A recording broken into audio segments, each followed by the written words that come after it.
প্রাণের আশিক ও জাকির ভাই বোনেরা, নবী প্রেমিক ওলি প্রেমিক আমার ভাই বোনেরা, এলাকাবাসী গ্রামবাসী ভাই বোনেরা, এখন আর ঘুমে থাকার সময় না। এই সময় রহমতের সময়, আমার পূর্ণ সময়, গুনাহ মাফের সময়। আজকের রজনী পুরুষ পাকের রজনী, মহামিলনের রজনী, আশিক এবং মাশিকের প্রেমের সেতু বন্ধন করার রজনী। আজকে এই রজনী ভাগ্যের রজনী। আমার বলেছেন সাধারণ মানুষের ভাগ্য রজনী হলো একটা, আর অনেক প্রেমিক তরিকতপন্থীদের জন্য ভাগ্য রজনী দুইটা। আপন মুর্শিদের বেসারত দিবস উপলক্ষে যে রোজ মুবারক করা হয়, ওই রোজ পাক আশিকদের ভাগ্য রজনী, মহামিলনের রজনী, আশিকের মাশুকের প্রেমের সেতু বন্ধনের রজনী। তাই আমার ভাই বোনেরা, এখনো যারা ঘুমে আছেন আরামের ঘুম ছেড়ে দেন। এই সময় যদি চলে যায় আর কশিন কালো আমরা পাবো না। সাধনা ব্যতীত, কষ্ট ব্যতীত নিয়ামত লাভ করা যায় না। এই জন্য আমার আল্লাহ কোরআন পাকে বলেন, ইয়া আইয়ুহাল ইনসানু ইন্নাকা কাদিহুন ইলা রাব্বিকা কাদান ফামুলাকিহি। হে মানুষ, তোমাকে তোমার পালন কর্তা পর্যন্ত পৌঁছাইলে কষ্ট স্বীকার করতে হবে, অতঃপর তার সাক্ষাৎ মোলাকাত ঘটবে।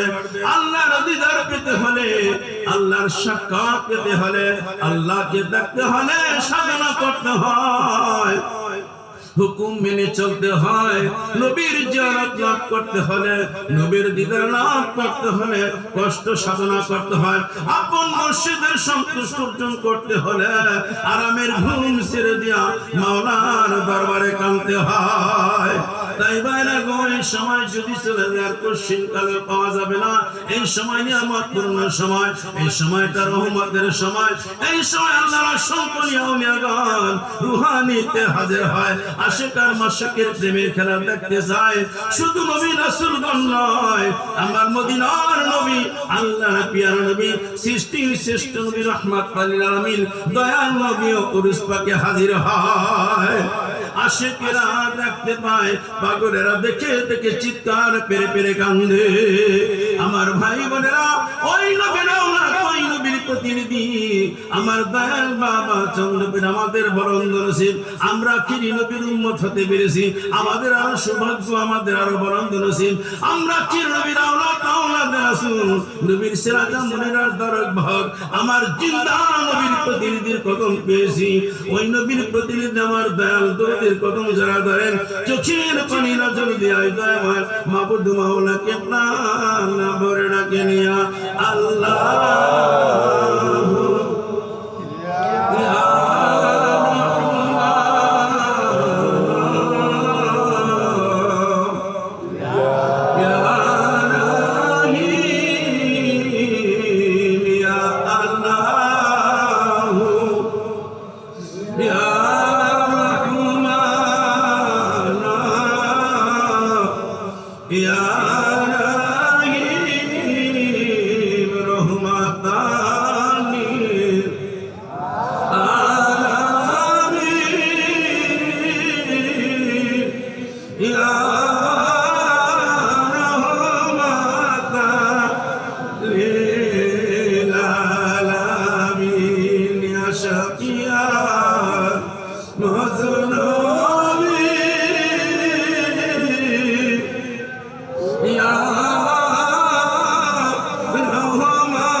এই রহমতের সময় আল্লাহ রাব্বুল আলামিন বিশ্ববাসীর জন্য রহমতের ভান্ডার খুলে দেয়। আমার আল্লাহ তাআলা শেখ মাশিকের প্রেমের খেলা দেখার জন্য ৭০ আসমান থেকে প্রথম আসমানে সে অবতীর্ণ হয়।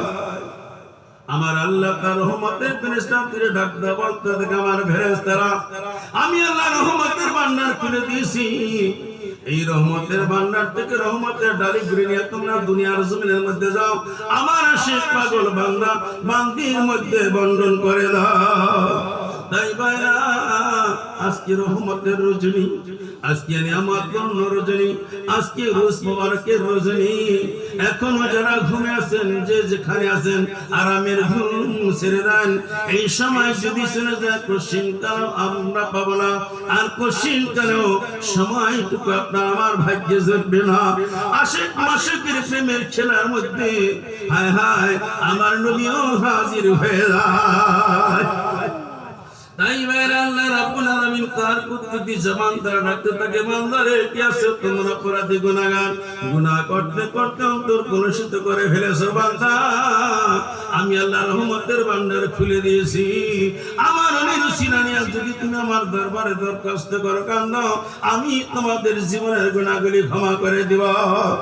আমার আল্লাহ ডাকতে, বান্দারে কি আছে তোমরা দুনিয়ার জমিনের মধ্যে সুস্থ হয়ে গেছো, রোগ বিমারের মধ্যে পড়ে গেছে বান্দা, দুনিয়ার কোন ডাক্তার কবিরাজ তোমাদের রোগ ধরতে পারে না, ওষুধ সেবনের রোগ সারে না বান্দা। এই রহমতের সময় আরামের ঘুম ছেড়ে দিয়ে আমি মাওলার দরবারে ক্ষমা চাই, রহমতের সময় ইজ্জতে আমি তোমাদের রোগ সুখ থেকে ক্ষমা করে দিব, মুক্তি করে দিব, বিনা চিকিৎসায় আমি তোমাদের রোগ থেকে মুক্তির ব্যবস্থা করে দিব।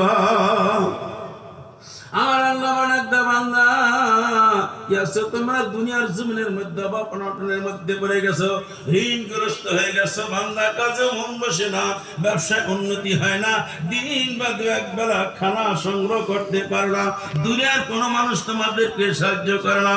ও বান্দা, আমি আল্লাহ রহমতের ভান্ডার খুলে দিয়েছি। এই শেষ রজনীতে আমি মাওলার দরবারে ভিক্ষার হাতা বাড়াইয়া দাও, চোখের পানি ছেড়ে কান্দো, আমার বন্ধুর সিনানি আমার দরবারে ভিক্ষা চাও, আমি আমার বন্ধুর খাতিরে এই রহমতের সময় ইজ্জতে তোমাদের ভাগ্যের পরিবর্তন করে দিব, অভাব অনটন গুলি দূর করে দিব। তাই আমার ভাই বোনেরা, এখনো যারা ঘুমিয়ে আছেন আরামের ঘুম ছেড়ে দেন, আমার জিন্দা পীর আওলাদে রাসূলের কদম জড়া ধরেন, আর চোখের পানি নজর দিয়া ওই দামে মাবুদ মাওলাকে ডাকে নিয়া আল্লাহ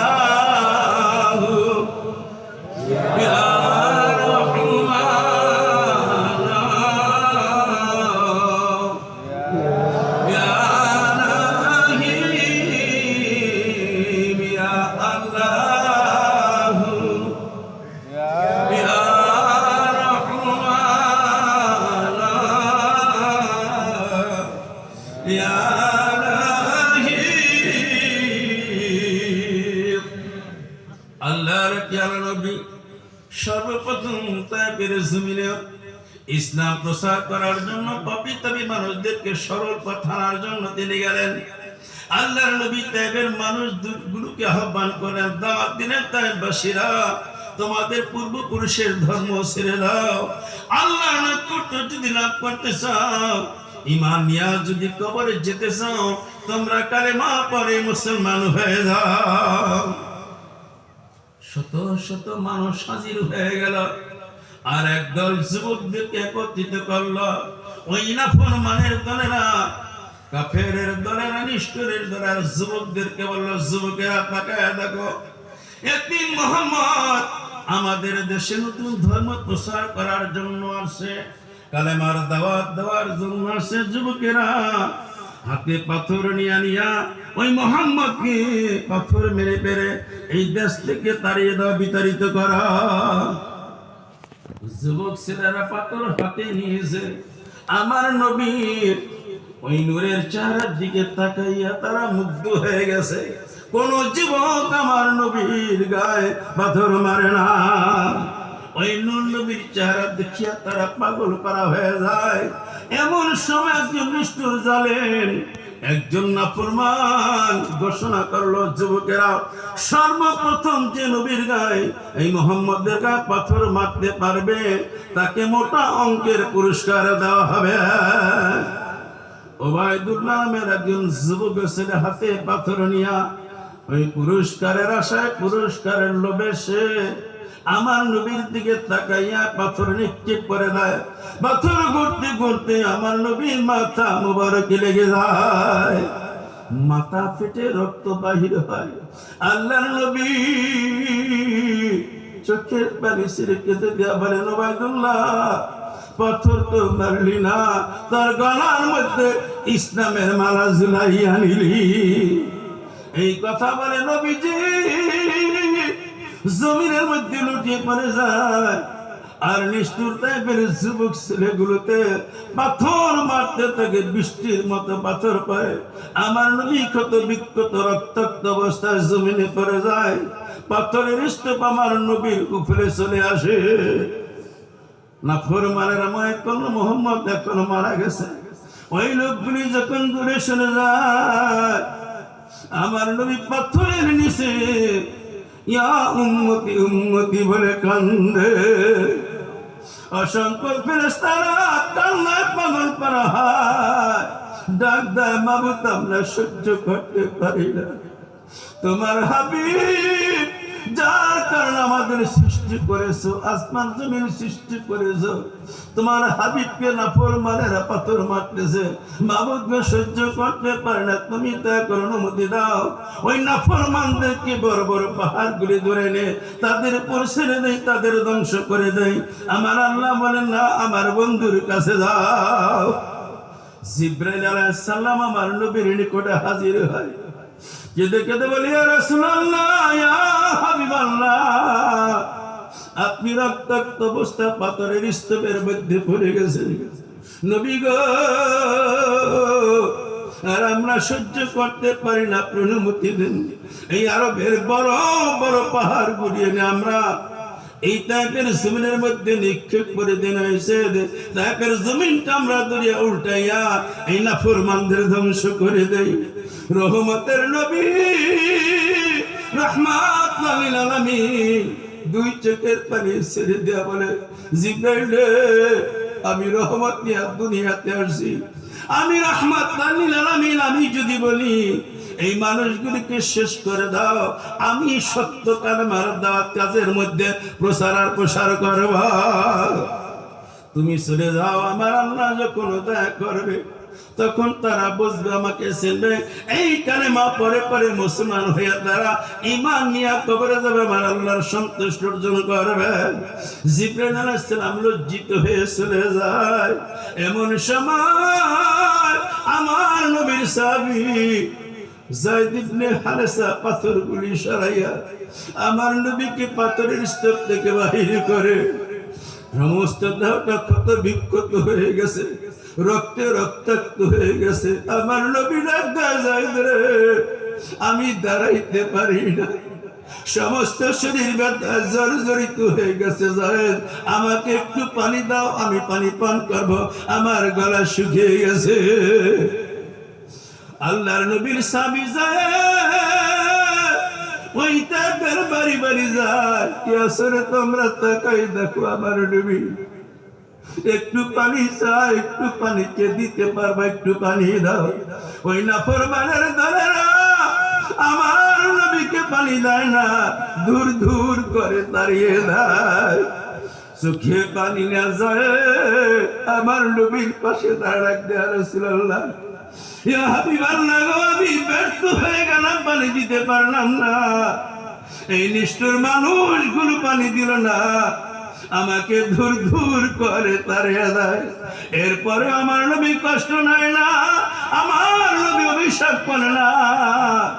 আমার নবী বলে যে আমাকে দাঁড়া করাও, আমার নবীকে যায় তারা করাই, এখন হাঁটতে পারে না। কদম মুবারকের মধ্যে জুতা রক্তের সাথে লেগে গেছে, পা মুবারক ফুলে গেছে, হাতে ফুলে গেছে, জামা কাপড় নবীর দেহের সাথে লেগে গেছে। ওই কদম থেকে জুতা খুলতে চায়, আমার নবী চিৎকার করে বেড়ে উম্মতি উম্মতি বলে কান্দে। কাঁধে হাত দিয়া দিয়া কত দূর সামনে যায়। এমন সময় দেখা যায় একটা ছোট্ট ছাগলের বাচ্চা বিক্রি করার জন্য বাজারের দিকে যায়। আমার নবী বললেন, যায়েদ রে, ওই যে দেখ একজন ইহুদি একটা ছাগির বাচ্চা নিয়ে বাজারে যায়, ওই ছাগির বাচ্চা থেকে একটু দুধ দহন করে না আমাকে দাও। বলার সাথে সাথে যায়, পাখির মতো বিদ্যুৎ বেগে ছুটে যায়। ইহুদিকে বলতেছি, ইহুদি তোমার ওই ছোট্ট ছাগলের বাচ্চা থেকে আমার নবীকে একটু দুধ দহন করে দিয়ে যাও। ওই নিষ্ঠুর জালেম ইহুদি হা হা কিল কিল করে হাসে, ডাক্তার যুবক রে, তুমি যেই নবীর অনুসরণ করতেছো, ধর্ম গ্রহণ করেছো, ওই নবী যদি সত্যিকার নবী হইছো, আল্লাহর পেয়ারা বন্ধু হইতো, তাহলে সে বলতে পারতো আমার এই ছোট্ট ছাগলের স্তনে কোনো দুধ আসে না, কারণ সে মা হয় নাই, বাচ্চা প্রসব করে নাই। যায়েদ বলছে আমার নবী যখন বলেছে অবশ্যই স্তনে দুধ আছে, এই কথা যখন বলছে, ওই নিষ্ঠুর জালেম ইহুদি ওই ছাগির বাচ্চা বাজারের দিকে নিতে চায়, আর বাচ্চা যখন আমার নবীর কথা শুনছে, ওই বাচ্চা বাজারে যায় না, ঠেকনাটা দাঁড়াইয়া গেছে। ইহুদি টানে বাচ্চা বাজারে বিক্রি করবে, আর ওই ছাগলের বাচ্চা টানে আমার নবীকে তৃপ্তি সহকারে দুধ পান করাইবে। আমার শেখ জাকের ভাই বোনেরা টানাটানি শুরু হয়ে গেছে। ইহুদির হাত থেকে ছুটিয়া ওই ছাগল কাঁদতে কাঁদতে আমার নবীর পাশে এসে হাজির হয়ে যায়। ইহুদি ওই ছাগলের বাচ্চা নেওয়ার জন্য যখন আমার নবীর কাছে আসে, আমার নবী বলে, ইহুদি অনুমতি দাও, একটু দুধ দাও। ইহুদি আর কোনো কথা বলে না। ইহুদি বলে, ঠিক আছে, যদি আমার ছাগির বাচ্চার স্তনে দুধ থাকে তুমি পান করে নাও। আমার নবী যখন হাত বাড়াইলেন, স্তনে হাত লাগাইলেন, স্তনে দুধে পরিপূর্ণ হয়ে যায়। স্তন বেয়ে বেয়ে ছাগলের বাচ্চার স্তন থেকে দুধ গুলি জমিনে পড়তে শুরু করে দেয়। ইহুদি আর চজ্জ হয়ে যায়, জমিন আসমান থেকে জমিনের মধ্যে পড়ছে, জবান বন্ধ হয়ে গেছে, সুন্দর চেহারা কালো হয়ে গেছে, চোখের পানি ছেড়ে কান্দে না, বাবা মোহাম্মদ, আমি কত নির্যাতন তোমার উপর করেছি, কত কষ্ট দিয়েছি, যুবক ছেলেদেরকে দিয়ে তোমাকে পাথর মারাইছি। ও মুহাম্মদ, আমি তোমাকে চিনি নাই, টাইপের মানুষগুলি চিনি নাই। আমার একটা ছোট ছাগলের বাচ্চা তোমাকে চিনতে পেরেছে। মুহাম্মদ, আমি ভুল করেছি, ক্ষমা করে দাও। তোমার এই পবিত্র কালেমা পড়াই আমাকে মুসলমান বানাইয়া দাও। আমার নবী চোখের পানি ছেড়ে কেঁদে দিয়া বলেন, ইহুদি তুমি যদি আমার সঙ্গী হতে চাও, আল্লাহর প্রেমিক হতে চাও, আমার সঙ্গে পাঠ করে নাও লা ইলাহা ইল্লাল্লাহু মুহাম্মাদুর রাসূলুল্লাহ। ইহুদি মুসলমান হয়ে যায় আর কান্দে। আমার নবী জিব্রাইলকে ডাকতে, জিব্রাইলের দেখো আমার আল্লাহর দয়া হয়েছে, এখন আমার মনে আর কোনো কষ্ট নয়। অন্তত একজন ইহুদি কালেমা পড়ে মুসলমান হয়ে গেছে। এই হলো আমার নবীর আদর্শ, এই হলো আমার নবীর প্রেম, এই হলো আমার নবী তার উম্মতের প্রতি ভালোবাসা। ওই নবীর আওলাদের রাসূল, আমার নবীর প্রতিনিধির চন্দ্রপুরীর কদম মুছারায় দরিয়া, ওই দয়াময় মাবুদ মাওলাকে প্রাণ ভরে ডাকে নিয়া আল্লাহু ইয়া রহমান ইয়া রহিম ইয়া আল্লাহ ইয়া রহমান ইয়া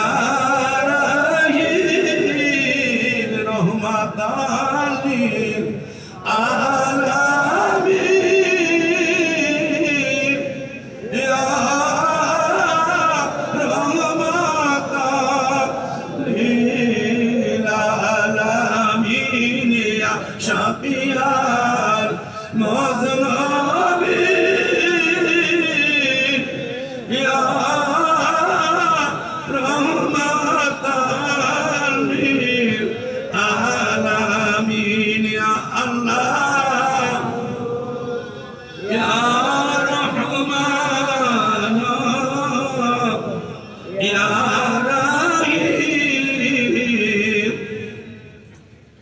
আশিক ও জাকির ভাই বোনেরা, আমাদের একজন জাকির ভাই আমাদের দয়াল বাবাকে ভালোবাসতেন।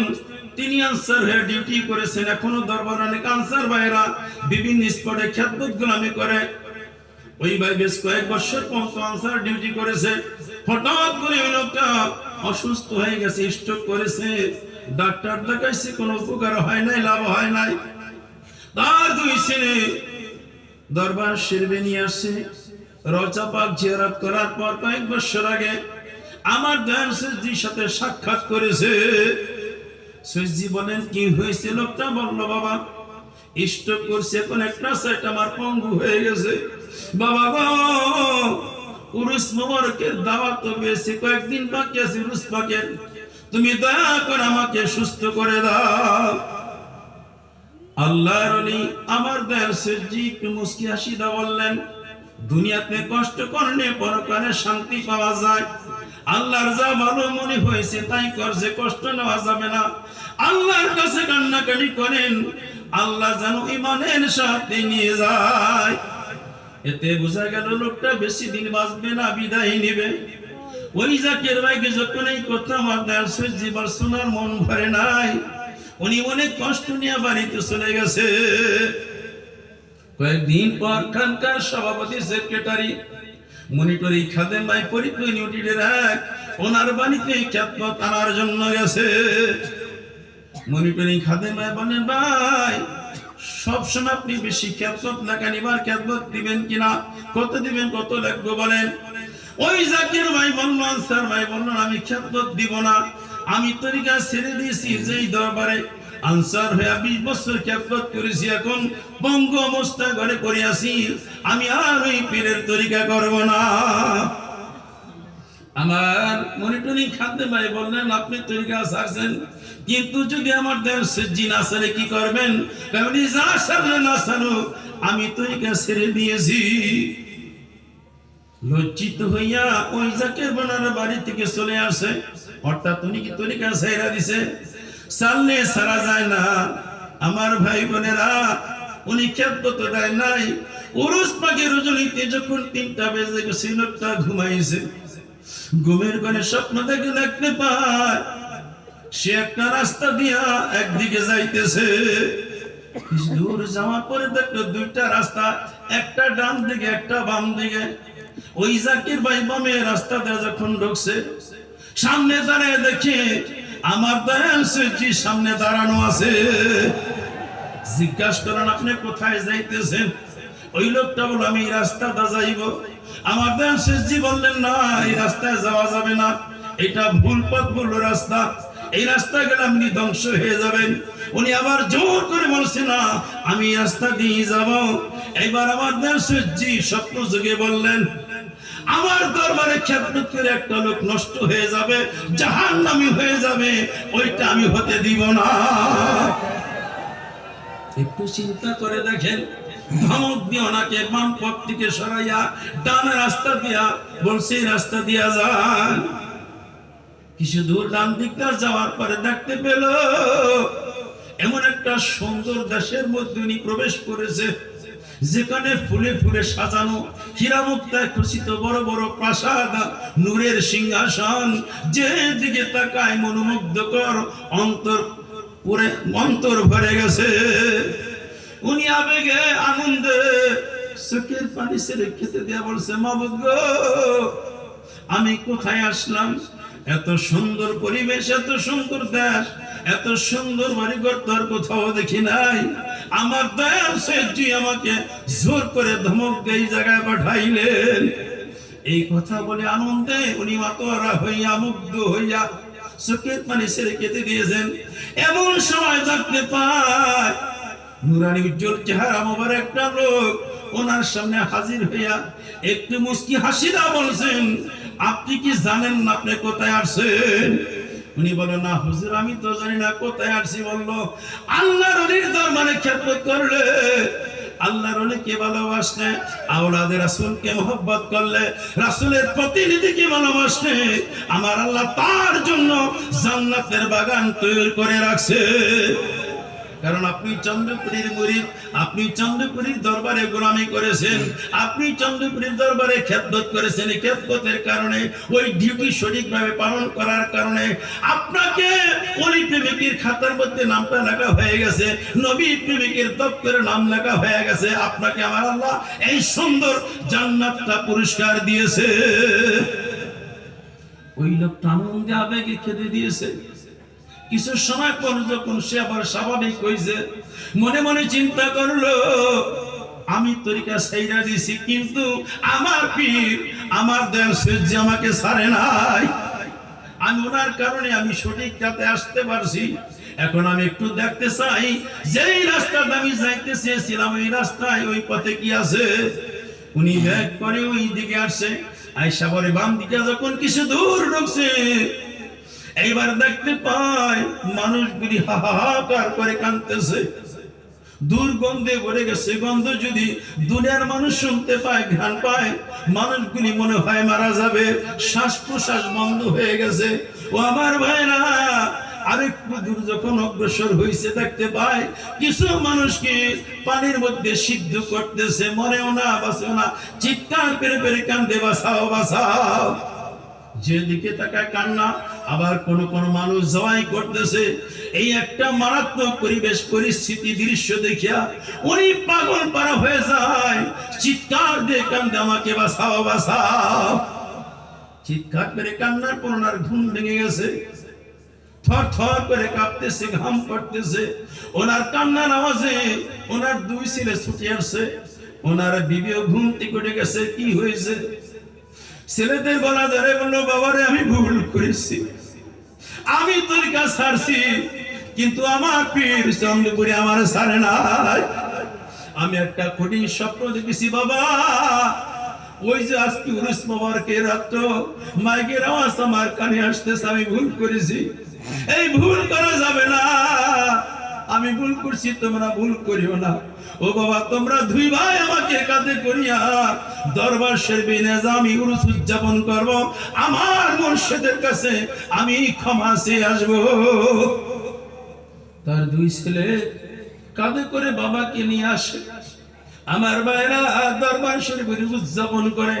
কয়েকদিন পর আমার দয়াল সূর্যের কাছে এসে আবার যখন মনের কষ্টের কথা, এই ভুলের কথা স্বীকার করে, আমার দয়াল সূর্য বলেন, ভুল করা যাবে না, ভুল পথে যাওয়া যাবে না।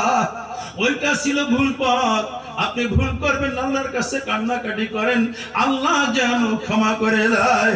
ও আমার ভাইরা, খেদমত করলে, গোলামি করলে বিফলে যায় না। নিদান কালে, মৃত্যুর সময়, যখন দুনিয়ার কেউ সাহায্য করবে না, দুনিয়ার কোন অর্থ সম্পদ কাজে লাগবে না, আপন জন কোন উপকারে আসবে না, নিদানের সময়, মৃত্যুর সময় শয়তান আসবে ঈমান হরণ করার জন্য, আজরাইল আসবে রূহটা কবজ করার জন্য। আর আপন মুর্শিদ দাওলাত রাসূল, রাসূলের প্রতিনিধির সামনে থাকবে তার মুরিদের ঈমান বাঁচানোর জন্য। ওই দরদি কদম জড়া ধরেন, আর চোখের পানি নজর দিয়া ওই মাবুদ মাওলাকে প্রাণ ভরে ডাকে নিয়া, আল্লাহ ইয়া রহমান ইয়া রহিম ইয়া আল্লাহ ইয়া রহমান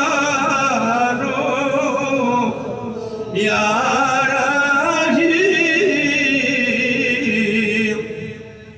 আমার বাবা নাম আব্দুল করিম। আমার বাবা চন্দ্রপুরীকে নিজের জানের চাইতে বেশি ভালোবাসতো, মোহব্বত করতে। আর্থিক অবস্থা ভালো ছিল না। একদিন আমার বাবা গঙ্গানগর বাজারে একটি চায়ের দোকানে বসে চা খাওয়ার জন্য। এমন সময় একজন টুপাদারি বড় বড় আলেম ওই দোকানে ঢুকছে। আমার বাবাকে দেখে বলল, চন্দ্রপাড়ার জাকেরা নামাজও পড়ে না, রোজাও রাখে না। শত শত লোক চায়ের দোকানে বসা। চায়ের যে দোকানদার ছিল, লোকটা বান্নার শরীফের মুরিদ। আমার বাবাকে ভালোভাবে চেনে। বলল, করিম তুমি কিছু বলো, উত্তর দাও। তোমরা নামাজও করো না, রোজাও রাখো না। আমার বাবা কোনো তালাশ করে উত্তর খুঁজে পায় না। চক্ষু দুইটা বন্ধ করিয়া কাঁদতেছিলেন আপন মুর্শিদের কদমে। বাবা গো, অনেক লোক এই চায়ের দোকানে হাজির, যদি সঠিক জবাব দিতে না পারি লজ্জিত হয়ে যাব, মানুষ খারাপ বলবে। দুই চোখের পানি ছেড়ে কাঁদতে শুরু করেছে। এমন সময় দেখতে পায় আমার জিন্দা পীর আমার বাবার সামনে হাজির দাঁড়ানো। একটু মুস্কি হাসিটা বলছে, করিম তুমি ভয় পেও না, সঠিক জবাব দিয়ে দাও। আমার বাবা একটা সাহস পেয়ে গেল, আমার পীর আমার সামনে আছেন, আমার পীর আমার কাছে আছেন, আমার পীর আমার অন্তরে বসা আছে, আমার কোনো ভয় নাই। এইবার চক্ষু খুনিয়া চোখের পানি মুইসা বলল, হুজুর ঠিক কথাই বলছেন, চন্দ্রপাড়ার মুরিদরা নামাজও পড়ে না, রোজাও রাখেন, এটা আপনি কেমন করে জানেন? আমি জানি, আমরা জানি। এইবার আমার বাবা বললেন, এইটা জানে আল্লাহ আর এইটা জানে শয়তান, কে ভালো কে খারাপ এইটা একমাত্র আল্লাহর জানার অধিকার, আল্লাহ একমাত্র জানে, আর অন্য কেউ জানে না। আর জানে শয়তান কে ভালো কে মন্দ, কে নামাজ পড়ে না কে নামাজ পড়ে, কে রোজা রাখে না কেউ রোজা রাখে। এখন আপনি জবাব দেন, আপনি আল্লাহ না শয়তান? ওই লোকে আর কোনো কথা বলে না। শত শত লোকেরা জড়ায় ধরছে, মিয়া জবাব দিয়া যান, করিম তো ঠিকই বলছে। চন্দ্রপাড়ার লক্ষ লক্ষ জাকের, সারা বিশ্বব্যাপী জাকের, তারা নামাজ পড়ে না রোজা রাখে না, কেমন করে জানলেন? এটা আল্লাহ ছাড়া কেউ জানে না, আর জানে শয়তান। এখন বলেন আপনারা শয়তান না আল্লাহ? উত্তর দিতে পারে নাই, জবান বন্ধ হয়ে গেছে, লজ্জিত হয়ে গেছে।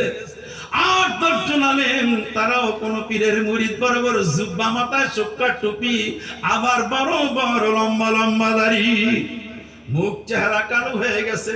চায়ের দোকানদার বলছে, জবাব না দাও পন্ত ছাড়বো না। আল্লাহ না তোমরা শয়তান বলো? হয়তো শয়তান জবাব দিবা নসেদ, আল্লাহ সৃষ্টিকর্তা বলতে হবে। ওই লোকেরা কোন উত্তর খুঁজে না পেয়ে ক্ষমা চাইল, আমরা ভুল করেছি, বুঝতে পারি নাই, ক্ষমা করে দেন, মাফ করে দেন। ও আমার আশিক জাকির ভাই বোনেরা, যদি খেয়াল ঠিকই রাখে, আপন মুর্শিদের কদমে আজিজি করে, কঠিন মুসিবতেও আপন মুর্শিদ তার মুরিদকে উদ্ধার করে তোরে নাই, আপন মুর্শিদ তার মুরিদকে সবার উপরে স্থান দেয়। হায় হায় আমার ভাই বোনেরা, ওই দরদির কদম জোরে জোরে দেন, যেই দরদি তার মুরিদকে ভালোবাসেন, নিজের জানের চাইতে বেশি ভালো। এই জন্য আমার দয়াল বাবা চন্দ্রপুরী বলেছেন, একজন পীর তার মুরিদকে কতটুকু ভালোবাসে, কতটুকু মহব্বত করে, এইটা যদি একজন মুরিদ জানতে পারতো, ওই মুরিদটা কলিজা ফেটে মারা যাইতো। যে চন্দ্রপুরী মুরিদের জন্য সুখের খানা খায় নাই, আরামের নিদ্রায় ঘুমায় নাই, সারা জীবন মুরিদ ভালোবেসে গেছেন, মুরিদের জন্য চোখের পানি ফেলে ফেলে কেটে গেছেন। আজও চন্দ্রপুরী মুরিদ ভুলে নাই। আজও যদি কোন জাকের ভাই কঠিন বিপদের মধ্যে পড়ে যায়, মুসিবতের মধ্যে পড়ে যায়, আর চন্দ্রপুরীকে স্মরণ করে, আজও জিন্দা পীর তার মুরিদের সামনে হাজির হয়, রুহানিতে দেখা দেয়, স্বপ্ন যোগেও কথা কয়। ওই বান্ধবের কথা ধরে ধরে সুখের পানি নজর দিয়া ওই দয়াময় মাবুদ মাওলাকে প্রাণ ভরে ডাকে নিয়া, আল্লাহ ইয়া রহমান ইয়া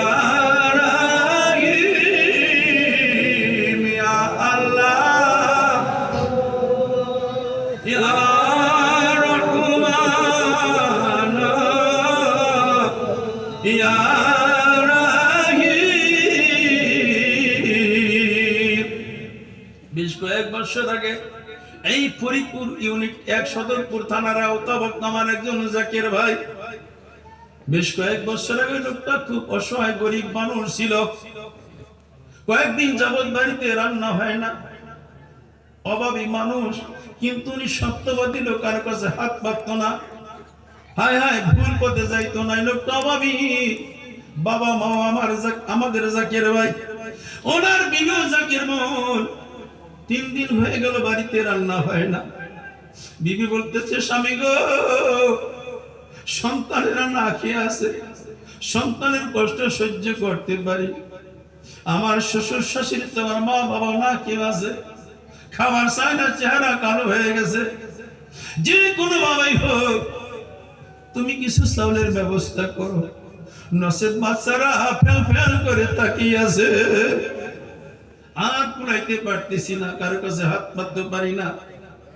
আমার এই জাকির ভাই চোখে পানি নিয়া, মনে ব্যথা কষ্ট নিয়া দেওখালি বাজারে গেলেন চাল কেনার জন্য। একটি দোকান থেকে 5 কেজি চাল কিনেছে। চালগুলি হাতের মধ্যে না বলতেছে, ভাই আমি কয়েকদিন পর আপনার টাকা দিয়ে দিব। ওই দোকানদার বলল, আমি কি টাকাও তোমাকে বাকি দিব না। ওই চাল হাতের থেকে নিয়ে ঢেলে রেখে দিয়েছে। আরো কয়েক দোকানে গেছে, দেয় নাই। মনের মধ্যে কষ্ট, আমি কেমন করে খালি হাতে বাড়ি যাই। বাজারে আসছি, বিবি তাকিয়ে আছে, সন্তানের আনন্দ পাইতেছে, বাবা চাল কিনে আনবে, পর আমার মা রান্না করবে, খানা খাবো। বাবা মাও তাকিয়ে আছে, খালি হাতে যদি যায় আমার সাথে মরা ভালো। কোন দোকানে চাল কিনতে না পারিয়া একটু দূরে একটা গাছের নিচে বসে বসে কাঁদতেছিল। 2 চোখের পানি ঝরতেছে। এই জন্য চন্দ্রপুরী বলেছেন, 7 তাবক আসমান জমিন মেঘে কামিলুলির মাথায় পড়লে কামিলুলি তা সহ্য করতে পারে। যদি কোন মুরিদ আবু শিশুর মতো কান্দে, কামেল পীর ওই মুরিদের কান্না সহ্য করতে পারে না। ওই জাকির ভাই গাছের নিচে বসে বসে কান্দে, বাবা গো, ও বাবা আমি কি করব, কোথায় যাব? যদি আত্মহত্যা করি তোমার নামের কলঙ্ক হয়ে যাবে। অভাবের কারণে কারো কাছে মুখ দেখাইতে পারি না।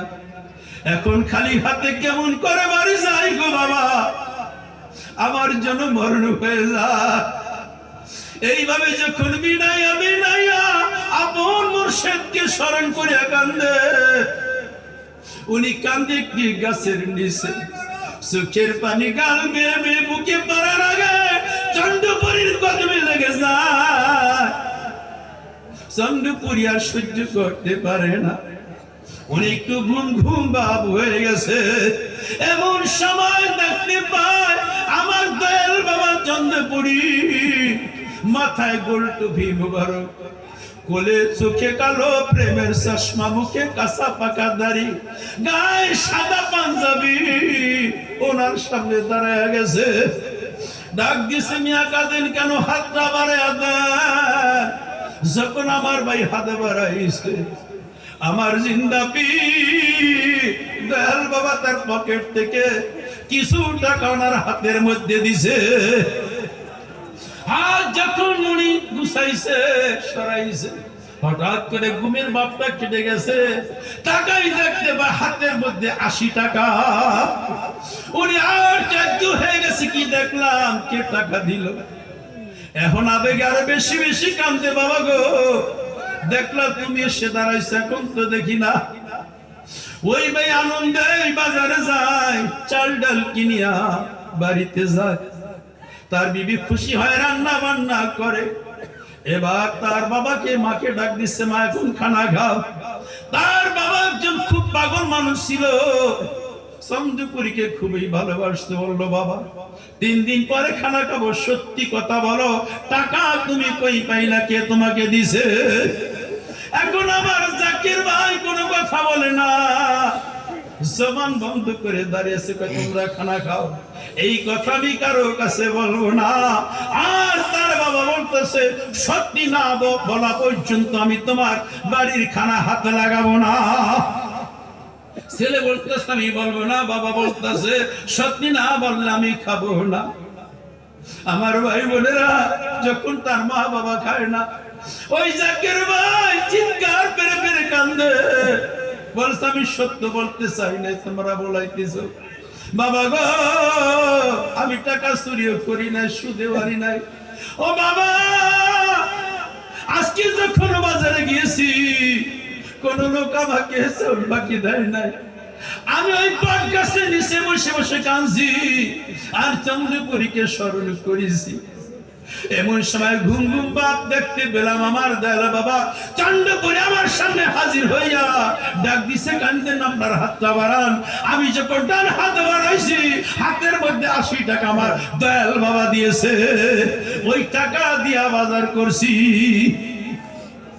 হায় হায় আমার ভাই বোনেরা, তার বাবা যখন শুনলো চিৎকার করে কান্নার ঝড় উঠে গেল। বাবা কান্দে, মা কান্দে, বিবি কান্দে, ছেলে মেয়েরা কান্নার ঝড় উঠে দিছে। বাড়িতে মনে হয় কোন লোক মারা গেছে। কান্দতেছে, কান্নার আওয়াজ শুনিয়া আশেপাশের মানুষগুলি হাজির হয়ে গেছে। কি হয়েছে, কান্দ কেন? পরিবর্তনে যখন এই সত্য প্রকাশ করলো, ওই মানুষগুলি আবেগে কাঁদতে লাগলো। তারা দেরি করে নাই, সঙ্গে সঙ্গে শত শত লোক আমার দয়াল বাবার কদমে হাজির হইয়া এই সুমহান সত্য তরিকায় শামিল হয়। চন্দ্রপুরীকে দয়াল বাবা বলে রাখে। ও আমার ভাই বোনেরা, ওই চন্দ্রপুরীকে ভালোবাসে। ওই চন্দ্রপুরীর প্রতিনিধি আওলাদে রাসূল, রাসূলুল্লাহর প্রতিনিধি আমার দয়াল শেখজির মহব্বত দিলের মধ্যে পয়দা করেন। তার কদম জড়ে ধরেন আর দয়াময় মাবুদ মাওলাকে প্রাণ ভরে ডাকেন, ইয়া আল্লাহু ইয়া রহমান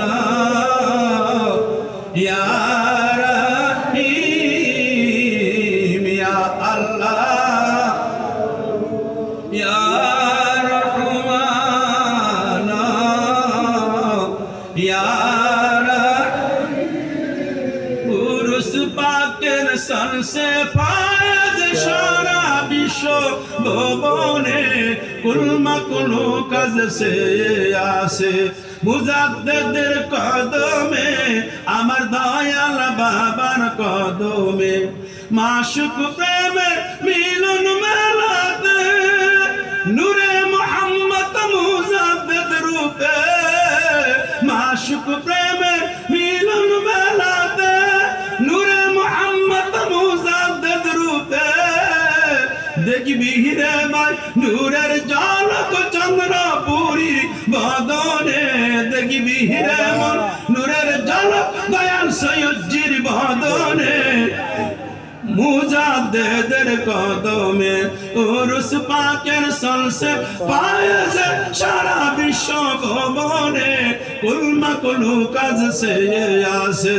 মুজাদ্দিদের কদমে আমার দয়াল বাবার কদমে ইয়া আল্লাহু ইয়া রহমান ইয়া ইয়া আল্লাহু ইয়া রহমান ইয়া রহিম রহমাতাল লিল আলামিন ইয়া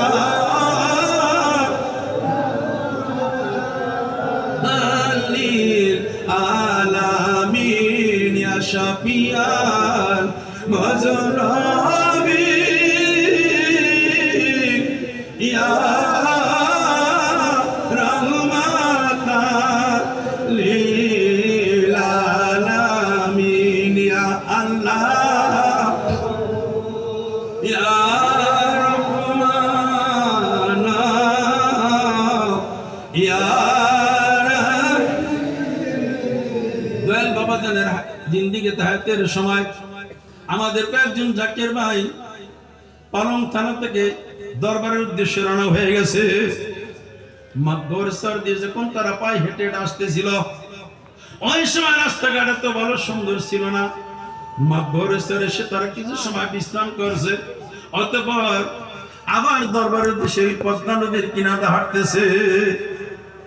তাদের মধ্যে একজন খুবই জজবাজারি ছিল, চিৎকার করে করে কান্দ। ওই জাকের বাইরে নদীর কিনারে আসতেছে, তাদের সাথে কয়েকজন আম মানুষও ছিল। এমন সময় দেখা যায় নদীর কানে একটা বড় বোয়াল মাছ জাগছে। একজন বলল, মিয়া তোমার এত জজবা শুনি, তোমার পীর এত বড় কামেল পীর, এই যে মাছটা দেখা যায় যদি এটা ধরতে পারো তাহলে ভাবো তোমার পীর কামেল পীর। আমার এই পাগল ভাই জাকের ভাই চক্ষু দুইটা বন্ধ করছে, চন্দ্রপুরী চেহারার সামনে হাজির করছে। একটা শিকার দেওয়াতে আসলে যদি আত্মার মুক্তি চাস, আমার দয়াল বাবার দোহাই দিলাম, তুই লড়বি না, সাঁতার দিয়ে দূরে যাবি না, তোকে আমার মুর্শিদের বাড়িতে নিয়ে যাব। চিৎকার দা পাগলায় ওই নদীর মধ্যে ঝাঁপায়া পড়ছে।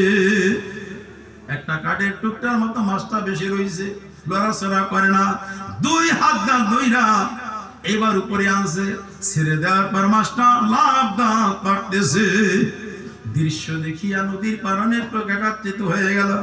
কেউ কেউ বললো মাছটা বিক্রি করে যাও, ওই জমানো এই সময় ওই মাছটার দাম 500 টাকা। অনেকে বলতেছে, এই লোকটা বলতেছে, বাংলায় বলতেছে লক্ষ কোটি টাকা দিল মাছ দিব না, এইটা আমার মুর্শিদ চন্দ্রপুরীর দরবারে নিয়ে যাওয়া। কাঁধে কইরা মাছ নিয়ে দরবারে ঢুকছে। আর এসে দেখতে পেল চন্দ্রপুরী আমার দয়াল বাবা যান সবেদা গাছতলা দাঁড়াই আছে। মাঝে মধ্যে সবেদা গাছতলা দাঁড়াইতেন, আবার দয়াল বাবা মাঝে মধ্যে সনের হুজরায় বসতেন, আবার মাঝে মধ্যে দায়রা শরীফ হাঁটতেন। যদি কোনো জাকির ভাইকে দেখতেন খুশি হইতেন, কখন আসছেন, খানা খাইছেন নি, খানা খেয়ে আসেন, তারপরে আমি আপনাদের সঙ্গে কথা বলবো। এইভাবে বলতেন ওই জাকির ভাই। ওই আরো মানুষ নিয়ে যখন দরবারে ঢুকছে, বাবাজানের কাছে গেছে, বাবাজান একটু মুসকিয়াশিতে বলেন, মিয়া সব সময় পীরকে খাটাইতে হয় না।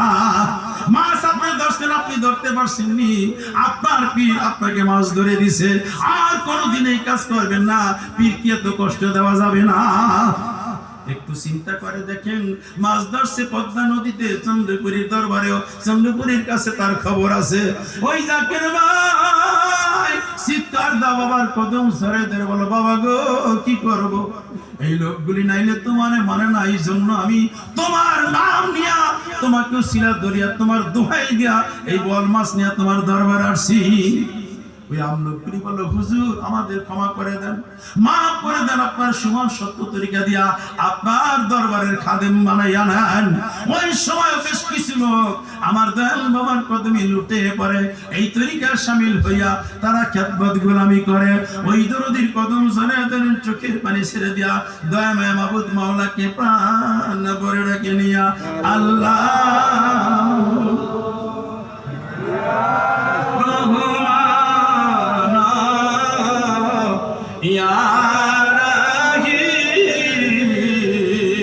বাবা জান বলছেন, ফায়জ ধর্মের মূল তরিকতের মূল, যেখানে ফায়জি ধর্মের স্বাদ নাই, তরিকতের নিয়ামত নাই, ধর্মের স্বাদ তরিকতের নিয়ামত হাসিল করতে হলে ফায়জে বস্তায় কিছু সময়ের জন্য রহমতের ফায়জের মুরাকাবা বসেন, আদব মহব্বত বুদ্ধি ও সাহসের সাথে নামাজের কাজা বসেন, চক্ষু বন্ধ করে ডুবে যান তিন দরিয়ার ভিতরে।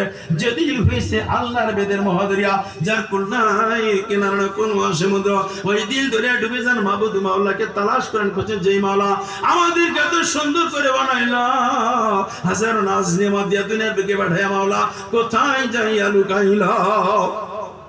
একা একা তালাশ করে মাওলার সন্ধান করা যায়, উসিলা সালসিলা ধরতে হয়।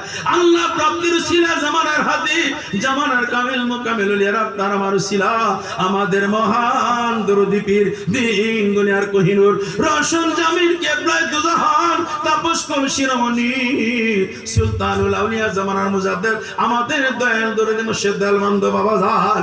এমন দরদির কদম নসিব হইল যার নামের দোয়াইতে আকাশ উড়ন্ত পাখির জাগ জমিনের মধ্যে নেমে গেল, যার কদমে গর্তের সবে সালাম জানাইল, পানির মাছেও সালাম দিল, এমন দরদির কদম নসিব হইল।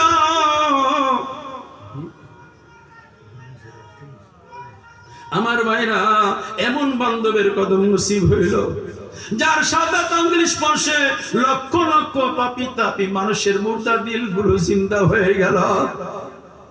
যেই দরদির চেহারার দিকে তাকাইলে রোগী রোগের কথা বলে যাইতো, সুখী তার সুখের কথা বলে যাইতো, ক্ষুধার্ত ক্ষুধা বলে যাইতো, পিপাসার্ত পিপাসা বলে যাইল। এই দরদির নূরের চেহারা দেখে তারা চাতক পাখির মতো তাকায়া তাকায়া চিৎকার পেরে পেরে বাবা বাবা বলে কান্তা। ওই দরদি বান্ধব বাবাজান কেসে যে অবস্থায় দেখেছেন, কত মুসি করেছেন, খেয়াল করেন অতি জীবনের স্মৃতির কথাগুলো, স্মৃতির কথাগুলো স্মরণ করেন। যেই দরদি আজ চন্দ্রপুরী তার মুরিদ ভুলে নাই, আজ মুরিদের মায়ায় কান্দে, আজ মুরিদের বিপদে রুহানিতে হাজির হয়। আমার ভাই বোনেরা, ওই দরদি বান্ধব বাবাজান মুরিদকে এত মহব্বত ভালোবাসতেন, মুরিদের বেতনায় তিনি সুখের খানা খায় নাই, আরামের বিছনায় ঘুমায় নাই। একদিন একজন জাকির ভাই দরবার শরীফে আসলেন, আর ওই সময় বাবাজান নিজ হাতে করে কিছু পেঁপে আনছে, সবাইকে এক টুকরা করে দিছে। ওই জাকের ভাই এসে ভাগ পাইছে, একটা পেঁপের টুকরা পাই উনি যখন বিসমিল্লাহ বলে খাইছে, ওই টুকরার মধ্যে একটা বিচি রয়ে গিয়েছে। ওই জাকের ভাই বিচিটা নিয়া তার বাড়িতে লাগাইছে। শিবচর থানায় ওনার বাড়ি, পদ্মা নদীর পারে। আস্তে আস্তে গাছটা বড় হয়ে গেছে। গাছ যখন বড় হয়ে গেছে, অনেক পেঁপে ধরছে। ঝড় তুফানে এলাকার বাড়িঘর সবকিছু ভেঙে গেছে, গাছগুলি ছিঁড়ে গেছে, কিন্তু ওই ওনার পেঁপে গাছটা নষ্ট হয় নাই। মানুষগুলি রাস্তাতে যায়, নদীর কিনারতে যায়, বলতেছে এই গাছটা মনে হয় আল্লাহ ধইরা রাখছে, নচেত এই গাছটার কোনো ক্ষতি হয় নাই, একটা পাতাও ছিঁড়ে না, একটা পেঁপেও ছিঁড়া জমিনে পড়ে নাই। শত শত মানুষ এই দৃশ্য দেখে, গাছের কথা পেছাল পারে, এইটা কেমন করে সম্ভব? আল্লাহ তার রহমতের চাদর দিয়ে আবৃত করে রাখছে। ওই জাকির ভাই কিছুদিন পর যখন দরবার শরীফে আসে, ঠিক এসে দেখতে পাইলে তার বাবা যান দায়রা শরীফে হাঁটাহাঁটি করতেছেন। ওই জাকির ভাইকে দয়াল বাবা যান দেখে বললেন, মিয়া আমার পেঁপে গাছটা কেমন আছে? এই কথা বলার সাথে সাথে ওই জাকির ভাই আশ্চর্য হয়ে গেছে, কেঁদে দিয়ে বলছে, বাবা আমি তোমার দরবার থেকে ওই বিচিটা নিয়ে গিয়েছিলাম, এটা আল্লাহ ছাড়া কেউ জানে না। বাবা গো, আমার বাড়ি ভেঙে গেছে, গাছপালা সব ভেঙে এলাকায় কোনো বাড়ি ঘর গাছপালা নাই, কিন্তু তোমার পেঁপে গাছটার একটা পাতা পর্যন্ত ছেড়ে নেয়। মানুষ কয় আল্লাহ ধইরা রাখছে। বাবা যান মুস্কি হাসে বললেন, এইটা আল্লাহর দয়া। ও আমার ভাই বোনেরা, মুরিদ কোথায় কি করে, কি অবস্থায় আছে, কি হালে আছে, আপন মুর্শিদ তার খবর রাখে। এই জন্য চন্দ্রপুরী বলেছেন, যেই পীরের মুরিদ হারির খবর, বাড়ির খবর রাখার মতো যোগ্যতা নাই, ক্ষমতা নাই, তার জন্য পীর মুরিদি জায়েজ নাই, হারাম আর হারাম।